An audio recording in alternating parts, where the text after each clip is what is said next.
a young black boy, was caught shoplifting at a convenience store, but the old lady didn't want to ruin his entire life. She pretended to have the clerk call the police to scare the little boy first, but in the end she let him go. But her kindness wasn't rewarded. Soon several robbers burst into the store. Although the old lady hid behind the shelves, she was still discovered and was harmed on the spot, but they didn't know they had messed with the one old lady in the whole world they shouldn't have crossed, because all four of her sons were not to be trifled with. Her eldest son was also a famous local gang leader. The four brothers came together again only because they attended the funeral. They still remembered every little moment from the past, and their feelings hadn't changed. But the moment they returned to the old house, none of them spoke, because they suddenly realized in this house the person who raised them was gone. Their mother was a well-known good person in the neighborhood. She spent her whole life doing good deeds, helping hundreds of orphans find homes, but the four most mischievous ones nobody wanted, so she had to keep and raise them herself. The old lady used her own love to reform them, making them stop going down the wrong path and become useful members of society. The four brothers decided to sit together properly, just like when their mother was alive, and have a Thanksgiving dinner. But before they could finish this meal, memories came flooding back. Jeremiah, you go up the barn?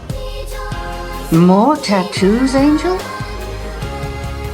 I know bad things happened to you before you came here, but you're safe now. None of them could eat anymore. The brothers went to a bar, wanting to ease the depression in their hearts. The bartender felt sorry seeing them like this, and decided to share some information he had heard. Someone had given testimony to the police, saying they witnessed that night's robbery, and the ones who provided testimony were a group of troublemakers who played basketball nearby. The oldest brother quickly led his brothers back to their old profession, storming into those troublemakers' hideout, pouring gasoline and making threats. But the troublemaker claimed innocence. He said he saw the incident happen while playing basketball. This was obviously a lie, because the incident happened at 11 p.m., but the basketball court lights turned off at 10 p.m. They dragged him outside the court, and sure enough, just after 10 o'clock, the lights went out. At this point, the oldest brother immediately sensed something was wrong. Some professional hitmen often use this kind of robbery facade. If there are eyewitnesses to the incident, the police would just treat it as an accidental case. Now someone was giving false testimony, so this was very likely a premeditated elimination. The next day, the four went to the convenience store to check the surveillance. The footage from that day was heartbreaking to watch. They couldn't bear to watch any longer.